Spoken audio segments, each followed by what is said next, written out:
the last few sets, I've not been really thrilled with Wizards of the Coast's commander design. This is mostly because we've gotten a lot of very powerful commanders with very few side effects, or commanders that just are build-arounds that have one-and-done strategies that you will execute perfectly every time because the commander does everything for you. Flubs the Fool is one of the examples of this. I'm not a big fan of these kinds of designs. However, when we look at this commander, Zimone All Questioning, I really like what they've done here. Now, I do want to go ahead and clarify. When I talk about commanders like Flubs, I understand they have downside, but the downside is so small when you consider that you can just storm off your entire turn that it's really fairly negligible. Zimone All Questioning here, though, while having no specific downside, does have a lot of restrictions that make building around her very unique in terms of gameplay. So let's go ahead and talk about what she's doing and what we are going to be doing with her. Zimone All Questioning is a very unique commander design. She's a Simic and 1/1/1 commander who says, at the beginning of your end step, if a land entered the battlefield under your control this turn, and you have a prime number of lands, create Primo, the Indivisible, a legendary 0/0 green and blue fractal creature token that has that many 1/1 counters on it. Now, unfortunately, I do not have a copy of the Primo token to show you, as that hasn't been released yet, but holy crap, this is what I'm talking about when it comes to commander design. This is weird, this is quirky, this has upsides that are not game-breaking or game-ending on themselves. We've still got to build a lot of stuff to make this work. It's not an automatic engine. I adore this. More of this, please, Wizards of the Coast. That said, let's go ahead and talk about what we're going to be doing. So, I decided that with this kind of deck, she doesn't really work as a landfall deck, right? Because landfall wants lots of land triggers to happen, and you need to be able to get all kinds of stuff on the board for that to work. And the problem with that is that if you are doing a lot of landfall, then you're not really hitting those prime numbers. Oftentimes, it's going to be better for you to do something like, say, sit at 11 lands and crack an Evolving Wilds in order to sit at 11 lands again if Primo ever happens to die. I think that's going to work a lot better for our strategy than trying to get a mass amount of lands on the board. But there is still a lot of land drop in this deck because we need to be able to facilitate that land drop every time. After we hit 3 lands, we want to immediately hit 5 lands, then 7 lands, then 11 lands if we can help it, so that we can always have a bigger version of Primo if we need to keep pumping into him. So, with that said, let's go ahead and talk about what the actual strategy we're going to be running with is going to be. Now, I asked myself, Zimone is a wizard, but she is a math wizard, right? And because she's a math wizard, because she is a Quandrix commander, that's something that all of the Quandrix commanders are, they are math wizards, I figured that this would be a perfect deck to put energy manipulation in. So we've got 14 different energy manipulation cards that are in this deck, on top of other energy cards that are here as well. Now, I went ahead and picked Zimone as an energy deck because I figured with Primo, we've got a win condition in the commander. We're going to eventually have a big enough Primo to win the game. So I wanted to be able to do something that was nice and fun and a little bit dirtily on the side while we are waiting to get Primo nice and huge. And if we end up winning off of the back of that strategy, then hey, that's fine too. So, first card I want to talk about is Pima, Another Seer. When she touches the battlefield, you get an amount of energy equal to the greatest power of creatures you control. This is perfect with Primo because Primo is going to be constantly getting huge throughout the game. We can also pay 3 mana to make a creature be forced to block this turn if able. Again, this synergizes very well with Primo because we can do this to force somebody to block with an important creature and lose it, since Primo is probably going to be the strongest thing on the board. Next, we have Aether Theorist, who's a 2-mana creature that allows you to pay energy to scry 1. He also gives you 3 energy when he touches the board. Imperial Voyager has flying and trample, and will give you energy every time he deals combat damage to a player. Bespoke Battle Wagon's one of my favorite new energy cards. If you tap it, you get 2 energy, or you can pay 2 energy to tap a creature, or you can pay 3 energy to draw a card, or you can pay 4 energy to turn it into an artifact creature until end of turn. Honestly, you're never going to do that final one. You're almost always going to use this to either draw a card or get energy. Then we have Tune the Narrative, which gets you energy and draws you a card. Attune the Aether is the green version of it, which gets you a basic land from your deck and gives you 2 energy. Then we have Aether Tide Whale, which touches the board, giving you 6 energy counters, and we can pay 4 mana to bounce it back to our hand. Not only can this be a great way to have a constantly attacking creature, but this is a great way to keep building up energy stores as a mana dump for us. Then we have the Consulate Turret, which can tap it to give 1 energy counter to us, or we can pay 3 energy to tap it and deal 2 damage to a player. Almost all the time, this is just going to be an energy creator. Then we have the Rogue Refiner, which touches the battlefield, draws us a card, and gives us 2 energy. Architect of the Untamed gives us 1 energy whenever any land touches the battlefield under our control, which synergizes very well with our commander. And then we have the Secondary Ability, which lets us pay lots of energy to create a 6/6 colorless beast artifact token. This means that we will be able to make a supplementary attack force on top of Primo. Then we have Decotion Module, which says whenever another creature enters the battlefield, we get an energy counter, or we can pay 4 to bounce a creature to its owner's hand. Now, this actually has some interesting synergies with our deck. Being able to constantly make new copies of Primo means we always, as long as we have our commander, will always have the ability to turn this into an energy generation engine. And then we have Stone Idol Generator, which says whenever a creature we control attacks, we get 1 energy counter, and we can pay 6 energy to make a 6/12 colorless construct creature token with Trample. Again, more creatures to build beside Primo. Then we have Fabrication Module, which says whenever we get 1 or more energy counters, put a 1/1 counter on target creature we control, which lets us build Primo up even during the turns where we cannot build a bigger Primo off of land manipulation. And then we have Contentious Plan, which just says proliferate and draw a card. Honestly, each of these is pretty complex in terms of what they're trying to do, but they're not really the most strange things, right? It's just a secondary engine to get things going while Primo is trying to build up. And speaking of Primo, though, we do need to make sure that he's able to get in for damage, so let's put in a Wings of Hubris and a Zephyr Boots in so that we can constantly be getting a few more hits in. The Zephyr Boots is allowing us to draw a card and discard a card anytime this creature deals combat damage to a player, which is already pretty good, and the Wings of Hubris has 2 effects. 1, it can give Primo flying, and 2, if Primo has a bunch of flyers on the other end of the board, we can instead sacrifice the Wings of Hubris in order to make Primo unblockable, making it easier to get in for the game. And then we have land manipulation in the form of Zurin Orb. If we happen to get a land drop, but we are off of a prime number, and we are at a high number of lands and don't need any more, we can use Zurin Orb to sacrifice some lands so that that land drop happens on a prime number of lands for us. Then we have Simic Ascendancy as an Oops, I Win combo, meaning that we have 3 ways of winning the game.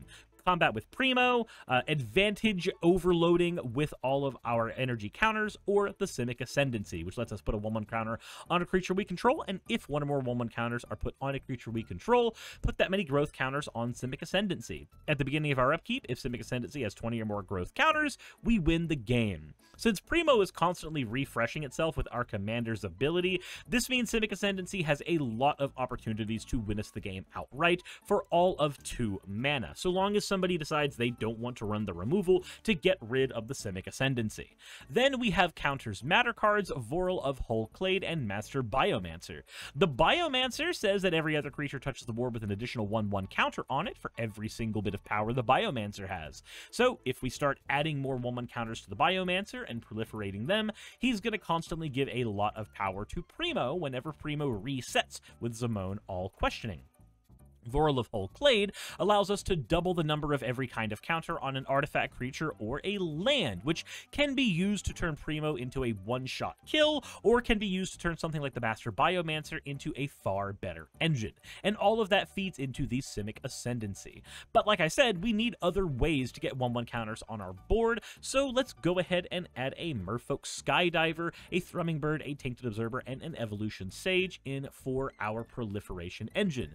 The Evo Sage lets us proliferate every time a land touches our battlefield. The Tainted Observer says whenever another creature enters the battlefield, we can pay 2 and then proliferate. Thrumming Bird proliferates every time we deal combat damage to a player with the bird. And Merfolk Skydiver says that when it enters the battlefield, put a 1/1 counter on a creature we control. And then for 5 mana, we are allowed to proliferate. Oftentimes, that 1/1 counter going onto the Biomancer will work out very well in our favor. But also, you may end up putting that 1/1 counter on something like the Evolution Witness from the deck's Recursion package. Evo Witness says, anytime one or more 1/1 counters are put on it, return any permanent from our graveyard to our hand. Now, this can be really helpful for getting back fetching lands so that we can keep on those prime number of land drop numbers. Also, just any number of our energy manipulation engines, if they go offline, E-Witness can get them back. Every time we proliferate, we will get a new card out of our graveyard. Perennial Behemoth can also get the lands out of our graveyard by allowing us to play lands straight from the grave. And finally, because we do need to be seeing a lot of land drops, specifically, I do have one landfall creature in here in Rampaging Baloths. The Baloths is better in other decks, sure, but the ability to create a supplementary force of 4/4 green creature tokens is not a bad thing. So I'm perfectly willing to go ahead and use a slot to have this token generation engine beside Primo. That said, let's go ahead and talk about how we're going to be drawing a lot of the cards in this deck, because we've got a lot of engines going, but nothing that gives us strict advantage yet. Alright, I'm gonna be honest, the draw engine of this deck is very, very quirky, as we are trying to split the middle between landfall draw and energy draw and counters draw. So let's go ahead and see what we were able to come up with this 13-card advantage engine. Tempest Harvester drops on the board, giving us 2 energy and allows us to pay 1 energy to draw and discard. Glimmer of Genius lets us scry 2 and draw 2 and get 2 energy. Royal Cartographer allows us to get an energy anytime a land enters the battlefield, and we can pay 6 energy to draw 3 cards. Urban Evolution and Eureka Moment both let us draw a lot of cards and then put an additional land on the battlefield when we do so. Tatiova Benthic Druid will let us draw a card every single time we play a land. Vivisurgent's Insight and Tezzeret's Gambit draw us multiple cards and then proliferate. Tireless Tracker says anytime we drop a land on the board, we can get a clue that'll allow us to get more draw. Fathom Mage says that if a 1/1 counter is put on her, we get to draw a card, and she has Evolve, so as Primo gets bigger, Fathom Mage gets bigger, drawing us more cards. Ezri, Stalker of Spheres, has Proliferate on him as well, and anytime we proliferate, we draw a card. He also lets us do a double proliferate when he touches the board. Prime Speaker Zagana enters the battlefield with X 1/1 counters, where X is the greatest power of creatures we control, so, yeah, that's gonna be Primo. And, then she lets us draw cards equal to her power. So now, suddenly we've got a 7/7 Primo and a Prime Speaker Zagana coming down as an 8/8, drawing us 8 cards. That's honestly a really good return on investment for 6 mana. Finally, we have the coup de grace in Aetherworks Marvel.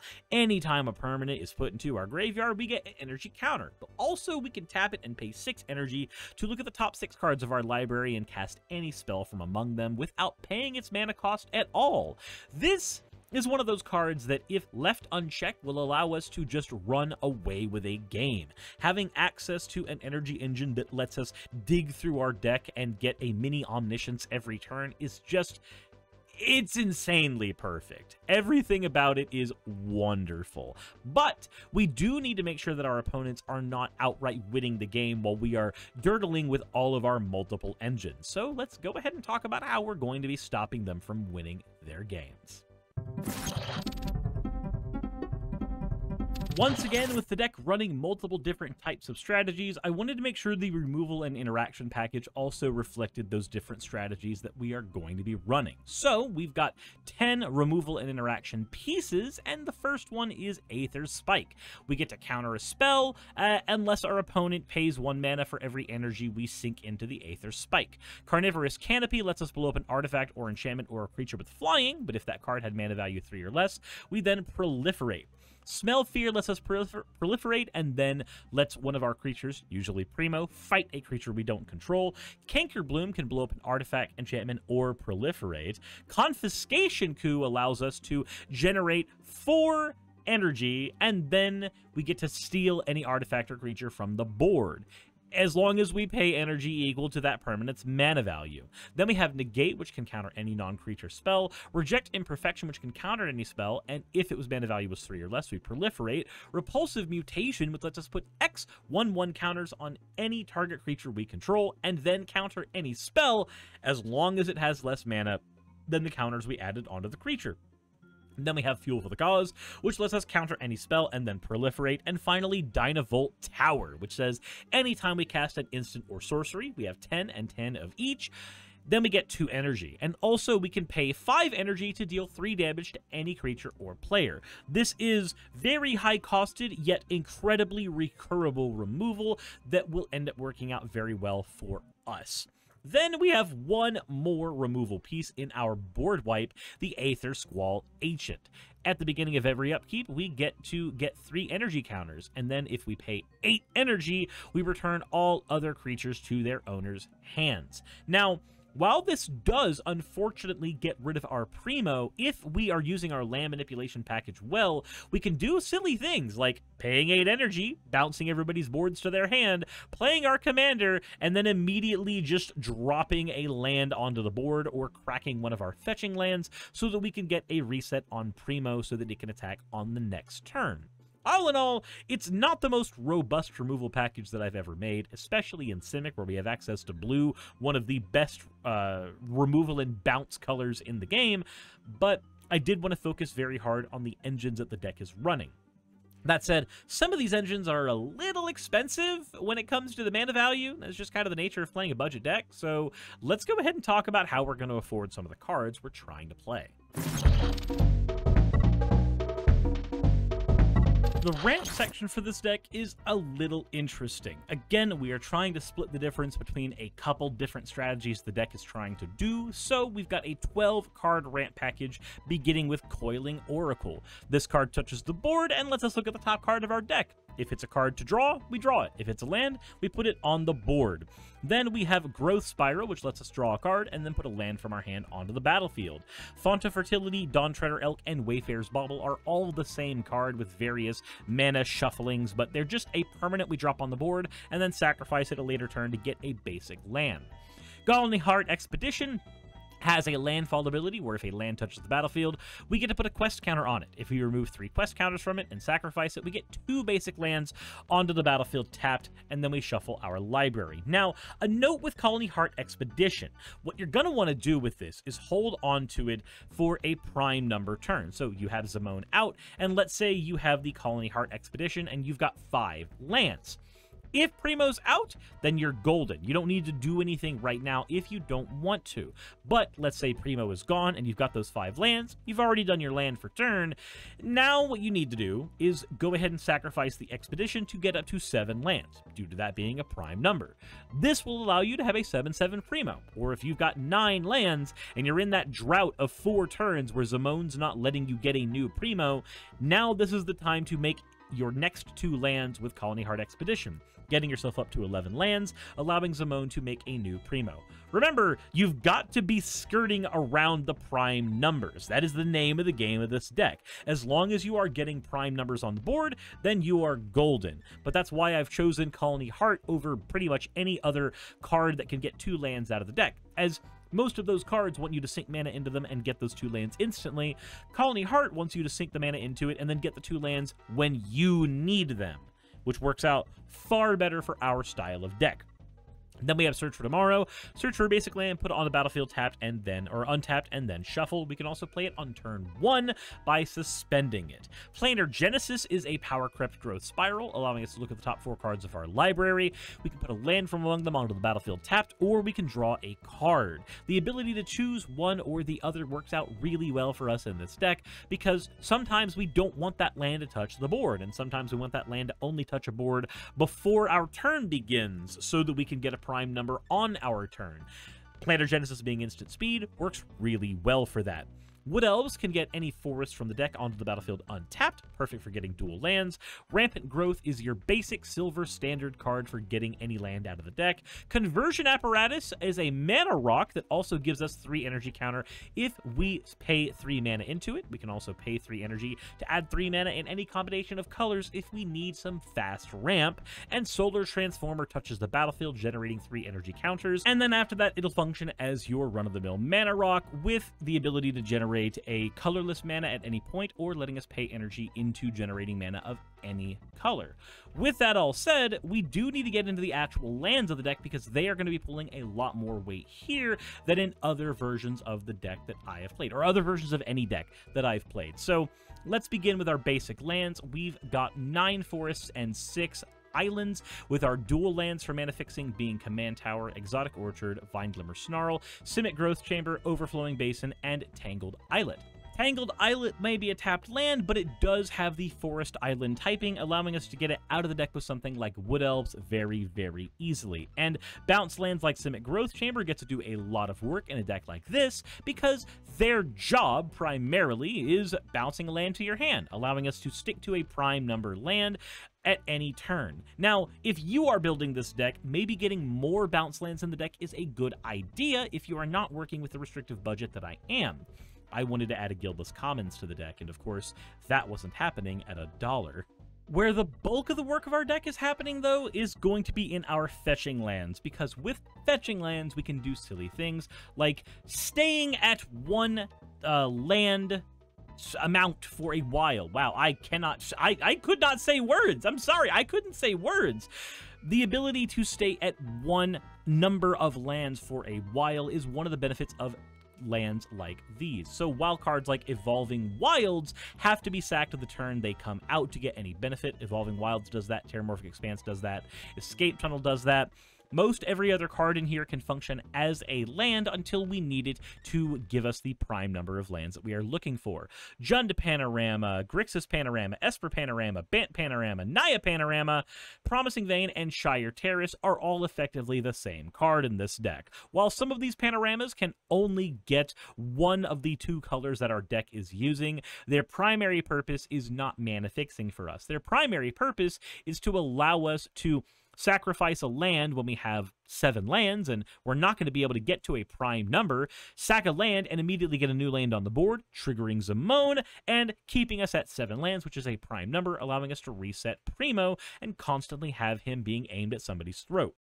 And then, of course, cards like Blighted Woodland serve a different purpose, as these allow us to actually ramp our lands up. Blighted Woodland and Myriad Landscape both do that. So with these lands, you want to sit there when you're on one of those awkward turns where you don't have access to your prime number of lands, and use these to accelerate to that prime number. So let's say that you're sitting at 9 lands on your turn, you're not at a prime number, and the next prime number is 11. You've spent a few turns not being able to have another Primo on the board, so you're going to play your land for turn, get to 10, and then sacrifice Myriad Landscape or Blighted Woodland. Now you're at 11 lands. Now you've got a prime number. Now you've got a stronger Primo on the board. Everything is better for you. You want to make sure that you save these. Unlike most decks where you crack these early and ramp quickly, you want to save these in this deck for those turns where you desperately need to hit a prime number of lands. It's going to take some getting used to, but don't worry. We're going to have a gameplay portion of this where I'm going to demonstrate how to do some of this. That all said, let's go ahead and talk about how to actually play the deck.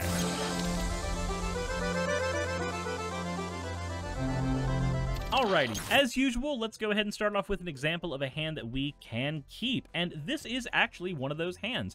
We've got a Rogue's Passage for Primo, we've got a Promising Vein for mana fixing, and we've got a Forest already, which is the green mana we need to fuel our first bit of ramp. So honestly, we're off to a very good start. we could go ahead and start our turn, and now we've got to tune the narrative. We've got a couple options here, but I think the correct thing is to drop a Promising Vein on the board. Now, nobody really knows what we're going to be following up with. The next turn comes up, we draw a Fabrication Module, and we don't really need that, so we're going to play that Forest, tap 2, and get the Dawn Treader Elk on the board. Next turn comes up, and we have the ability to play Zimone and Dina this turn. So we're going to play a island, tap 3, and get Zimone all questioning on the board. Now we can go ahead and make our copy of Primo at the end of the turn. Now we've got a 3/3 Primo, which are going to have to deal with my very bad artwork to make that come to life. Then we have our next turn up. We are at turn 4. And we've drawn a forest. Now, we want to go ahead and make sure that we've got access to that Rogue's Passage for later turns, because unfortunately, what somebody can do is they can just hurt us by getting rid of the Rogue's Passage. So let's go ahead and set up for a set of energy maneuvers in a later turn. Let's get the Rogue's Passage on the board, tap 2, and let's get the Decotion module on the board. This will allow us to start our energy production, and we can go ahead and attack with Primo. Whether or not Primo survives doesn't really matter, because at the end of the turn, we are going to be sacrificing the Dawn Treader Elk to get a land out of our deck. We're doing this so that when Primo dies, or whether or not Primo dies, when our turn ends, we are going to have another prime number of lands. The prime numbers are, of course, 2, 3, 5, 7, 11, 13, so on and so forth. So we went from 3 lands to 5 lands. Now we will have a stronger Primo at the end of the turn. Ignore the turn counter because I accidentally clicked it a couple times. So at the end of our opponent's turns, we're going to tap 1 to play Tune the Narrative, draw a card, and generate 2 energy tokens. Well, counters, actually. This means we have 3 energy already between the Decotion module, getting us 1 for our new Primo, and the 2 we got from Tune the Narrative. So when the next turn comes around, we are going to go ahead and see what else we can do. We go ahead and draw our card, and we've got the Royal Cartographer, which is absolutely perfect for us right now. We're going to go ahead and pay 2, get that Royal Cartographer on the board, and now whenever a land enters our battlefield, we are going to get another energy counter. So let's go ahead and drop that land onto the battlefield now, and that's going to give us 1 more energy counter.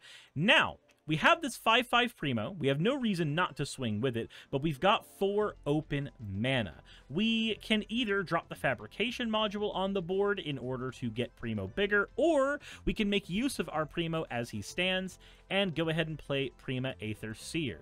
This will give us 5 more energy counters instantaneously that we will be able to use in later turns. At this point, let's go ahead and say that Primo is swinging, and we've decided we are going to use Prima's ability to get rid of 3 of our counters in order to force our opponent to block with something important. Say a commander like Prosper, who may or may not be on the board, and just any kind of commander that we want to stop our opponents from keeping for later turns. We're going to go ahead and get rid of right now. There's no reason to let our opponents keep them on the board. So when the next turn comes around, we've drawn the Aether Squall Ancient. We don't have the mana to pay for it yet, but we certainly can dig for that mana right now by removing a lot of counters that we have. We can get rid of a ton of energy counters, tap the Royal Cartographer, and then draw 3 cards. And while we did not get to the card that would allow us to bounce everybody's lands or everybody's cards to their hands with Aether Squall Ancient, we did get some interesting pieces. The Dynavolt Tower, we can go ahead and drop right now for 3. And with that on the board, now when we cast instants or sorceries, we will generate 2 more energy. So let's go ahead and play one of those instants and sorceries with Growth Spiral, allowing us to draw a card, play a land if we had one, and generate 2 energy. Unfortunately, as much as we would like to hit that 7th land so we can get a bigger Primo, we did not hit it this turn. And we are technically on turn 6. So we need to go ahead and dig for more lands. But as it stands, we've got 3 energy. We should be able to do some stuff with that in the following turn. But we're going to go ahead and swing with Primo. We have one of 2 options. we can either let Prima Aetherseer force somebody to block, or we can hold on to this energy. As our plan right now includes using the Aether Squall Ancient to bounce everybody's boards in a turn, we probably don't want to worry too much about making somebody block. We want to store this energy up for the time being, so let's go ahead and keep that up and available. It is the next turn, and we have drawn an island, meaning we can play the Aether Squall Ancient. Unfortunately, what we are missing is the energy we need to play it down. So here's where we have a couple of options. If our opponents are in a position where they have big board states and we know that they are holding on to some major removal, and we want to force that to happen now, we can drop the Aether Squall Ancient and force that conversation. Hey, if you don't use your board wipe, I'm going to use mine, and it's sitting here right on the board. However, in our situation, we may be able to get away with not doing any of that at all. Let's go ahead and tap 3 mana, this Promising Vein, this Rogue's Passage, and say this island, and let's get that Fabrication module online. Now that this is out, anytime we get 1 or more energy counters, we can put a 1/1 counter on a creature we control. So, what we are going to do is we are going to go ahead and play an island. This will give us 1 energy counter, which will also give us 1 more counter on Primo. Then we're going to tap 2 and play Contentious Plan. This will give us 2 energy counters because we just played an instant or sorcery, which will put 1 more counter on Primo because of the Fabrication module. Now we get to draw 1 card, and after drawing that card, we get to proliferate, letting us put 1 more counter on Primo and another energy counter up. With another energy counter up, we get to put another counter on Primo. Now Contentious Plan is in the graveyard, and we have drawn a Font of Fertility. We have 1, 2, 3, 4, 5, 6, 7 lands on the board, so let's go ahead and tap and play that Font of Fertility so we can accelerate to another set of prime numbers in a following turn. Now, if we look at Zimone, she says that if that land touches the battlefield, we have to create Primo at the end of the turn. So this is the last turn we're going to have with this super-powered Primo. We're going to actually make a weaker Primo on the subsequent turn. So what we need to do is we need to swing that Primo at somebody and force them to block with something that is important to them. So let's go ahead and remove 3 counters from this, force our opponent to block with something, and then of course Primo will die at the during that combat or at the end of the turn, either way, and we will have to be set with a weaker Primo because our prime number of lands is now 7. So we go into the next turn. Now that the turn has begun, we've drawn a Carnivorous Canopy. This allows us to blow up a problematic card on the board and proliferate. This will also give us a bigger Primo. Now, we are in one of those wonderful sets of turns where we do not have access anymore to prime numbers for quite a few turns. So let's instead use this turn to build a better Primo. Carnivorous Canopy is on the board and ready to go, but let's go ahead and start out with the Urban Evolution to try instead to get some cards. We cast this, letting us draw 3 cards and play an additional land this turn. But because we cast an instant or sorcery, we do get an extra energy counter, which does give us an extra counter onto Primo. Now that we've casted it, let's draw our 1, 2, 3 cards, and we get to play 2 lands during the turn. One is going to be our Jund Panorama, letting us add another counter onto the Primo, and we are going to go ahead and play a Pit of Offerings to stop a reanimation player from doing anything that we do not like, adding yet another counter to Primo because of the Roiling Cartographer. That, of course, means we have 2 more counters on the energy counter section. Now that we've got 9 lands on the board, we know that if we get another land in the next turn, we will be able to make an 11/11 Primo, irrespective of what the situation is. But you're going to want to hold on to this Font of Fertility until the exact moment where you need to make that Primo, if you can help it.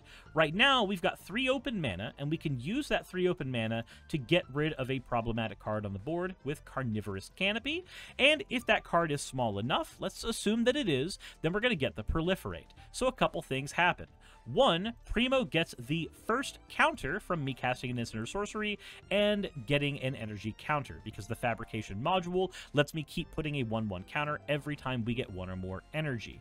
And of course, the Dynavolt Tower is giving us 2 energy every time we cast an instant or sorcery. Now, we proliferate, letting us get one more counter on Primo and letting us get one more energy counter. That's another energy counter for the fabrication module. Now we have a 13-13 Primo.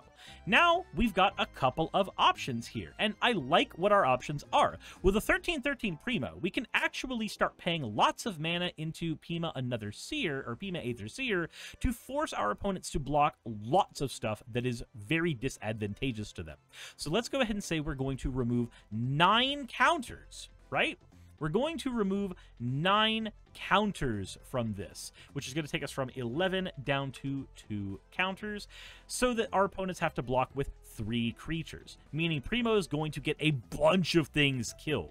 Whether it dies or not doesn't really matter at this stage of the game.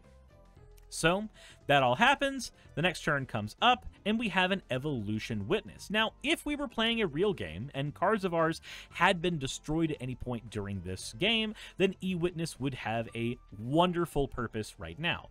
But as that's not the case, instead, what we're going to do is we're going to pay 3, and we're going to pay, a lot of mana. We are going to pay 7, and we are going to play Ezri, Stalker of Spheres. Ezri comes onto the board, and that's going to allow us to proliferate twice, drawing 2 cards. The first proliferation is, as you know how this is going to work, we're going to get 2 sets of counters here, which is going to translate to 4 counters over on Primo. 2 counters from proliferation and 2 counters from the energy counters stacking up. Now we can play Helios 1, which is of course a land. Royal Cartographer sees that, letting us add another energy counter, letting us add another counter onto the Primo. Now all we need is the ability to draw a card, and we will be off to the races. But as of right now, we only have 1, 2, 3 lands available to us. We may want to get rid of a bunch of cards on our opponent's turn, or on our opponent's field right now, because they can still chump block Primo. So let's go ahead and force the situation as we have been for a while. We're going to go ahead and sack that Font of Fertility, and we are going to get any land out of our library and drop that on the board. Now that we've got a land from our library on the board, that's going to trigger Royal Cartographer, allowing us to add another energy, which of course allows us to add another counter thanks to the fabrication module. Now that we've got all that set up, Primo can now kill 2 more creatures by getting rid of all of the energy counters that we have. While that may not be exactly what you want to do in most games, getting rid of all of your energy right now, we are in a situation where it's turn 9, and all we can do is force our opponents to keep resetting their board states. So when turn 10 comes around, we've drawn a Wayfarer's Bauble, and we are at 1, 2, 3, 4, 5, 6, 7, 8, 9, 10 lands. Our Primo is huge, so we actually don't want to cast Wayfarer's Bauble. We don't want to be forced to use up our creature at all. Our Primo's big enough, and we're happy with that. So let's go ahead and force the situation on our opponents. We're going to go ahead and play a couple of things here. With our mana as it is, we can choose one player in the game and cause them to die, basically. Because we can tap Rogue's Passage. Primo is now unblockable as a 19/19, and we have 5 mana available. Primo can go ahead and swing in, punching one person in the face really hard, probably eliminating a player. With that 5 mana, we now have a couple of options, but I'm going to choose getting the Imperial Voyager on the board and getting the Wayfarer's Bauble on the board and ready to go. This will, of course, give us 1 more energy counter, which will make our Primo a 20/20, because we have the Decotion module that is constantly stacking stuff up for us. And of course, whenever we get that energy, we get to put a 1/1 counter on a creature because of the Fabrication module. Now we've used all of the lands we have except for 2 basic islands that are untapped back here that you can't really see very well. We've got a 20/20 creature, and we have the ability to make it unblockable because of the Rogue's Passage we played a long time ago. Now, there are certain situations where we would have had to use the Rogue's Passage far earlier in the game, but for this game, we had the ability to use it whenever we chose. But I wanted to go ahead and spend a few extra turns showing you the different ways that the energy counters and the 1/1 counters and the landfall all interact with Primo. It creates a lot of layered instances. It's a very, very complicated deck when you're playing it. But it's very, very fun because you get to take a lot of game actions and make a gigantic creature. And this is one of those decks that I'm going to be getting in paper, so I'll be able to test and tune it and maybe do an upgraded Redux version of Zimone once she comes out. That said, I'm sorry that this particular gameplay one took longer than usual. 15 minutes just to get through all this as I was theory crafting how to make all the different layers work with one another, but hopefully you enjoyed that. If you want to upgrade the deck, though, let's go ahead and talk about some of the things you might do in order to upgrade it. I'm going to try to make this area of the video quick because I took so much of your time doing the gameplay, so let's go ahead and talk about upgrades for Zimone. I keep saying Zimone and Dina because I used to play a lot of Zimone and Dina, but Zimone, all questioning. And the first one is honestly going to be Zimone Mystery Unraveler. The fact that this card allows us to get some of our engines online super easy. Anytime a land enters the battlefield you control, you manifest Dread, where you put 2 cards on the board, you manifest them, and you can flip one up any time for its mana cost if it's a creature card. Now, normally I wouldn't run that in a deck like this, but the fact that we can manifest Dread specifically, which allows us to choose one of 2, and then if we decide not to manifest Dread, we can flip one of those face up, meaning that even artifacts can be flipped up and suddenly they are usable. Works out really well for the kind of deck we are doing. It lets our engines get online that much quicker. Cultivate and Kadama's Reach are obvious ways to manipulate mana even better throughout the deck. Beast Within gives you access to more targeted removal that, honestly, more decks should be running. It can get rid of lands for all things. Like, come on. Dreamtide Whale gives us the ability to proliferate even more often. Branching Evolution gives us a huge boon to Primo. Being able to get a super powerful Primo really early is fantastic, and Branching Evolution helps us do that. Karn's Bastion and Hardened Scales and Kami of the Whispering Hopes all give us access to more 1/1 counters very easily and very quickly, with Kami being the most important out of these 3 to get, as whenever one or more 1/1 counters touch it as well, it can make more mana for you. If you noticed as we were playing, the mana values in the deck are a little high, so a card like Kami can allow us to get a huge amount of mana very, very quickly so that we can get those energy engines going. Herald of the Secret Stream says that anytime a creature with a 1/1 counter swings, it is not allowed to be blocked if it's one we control. Of course, that's always going to be Primo. Spring Heart and Nantuko can be used to clone a lot of our engines, like, say, Kami of the Whispering Winds, so that we are able, every time we landfall, we are able to make copies of those cards and keep our engines going that much better. And then we have Bristly Bill, Spine Sower, which has a landfall ability, which is okay, but most importantly, we can pay 5 mana to double all the 1/1 counters on every creature we control. And hell, if you're throwing Bristly Bill in, you might as well pick a Colonian Hydra to go in as well. Wouldn't really hurt you at all. That all said, oh boy. That was more than I thought I was going to get in for, but I didn't realize making such a complicated deck that goldfishing it would take so much time. That said, let me know what y'all think in the comment section below. I wanted to shuffle up the upgrades and the gameplay sections. It made more sense to do gameplay and then talk about how to upgrade the deck afterwards. Again, that's just a personal thing. Let me know what y'all think in the comment section below, though. I want to know ways that I can keep improving this series and the other series that I am running on my channel. That said, let me know what y'all think. Oh boy. Insert end of video tagline here. Hey, just wanted to give a quick thank you to all of my wonderful patrons who help keep me afloat and help keep this channel going. YouTube and Twitch are wonderful platforms, but at the end of the day, stability is not one of their strong suits. If you want to support my channel, then obviously Patreon is one of the best ways of doing that. Link is in the description. But I do want to personally thank everybody who has contributed to the channel. Those people would be Red Joker, Purple Poundini, Jemshin, Briskreek, Jupe the Malignant, Michael, Ravelern, Mabbity Babbity, Astral Frontier, Autumn and Angel, Nixie Chan, Mark Anthony, Victorian Alchemist, I'm not saying the last part of that, and you know that, Arcton Arclacier, Kiratorian, Dren Hadamata, Jordan M, John L, Lord Bleck, Smiling Game Master, and Fireshard.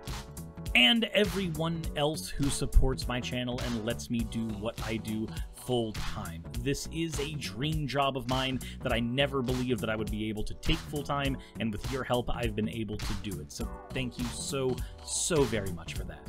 Thank you for watching the video. I I hope you all enjoy, and I hope you all are having a wonderful time. I will see you all in the next one, hopefully.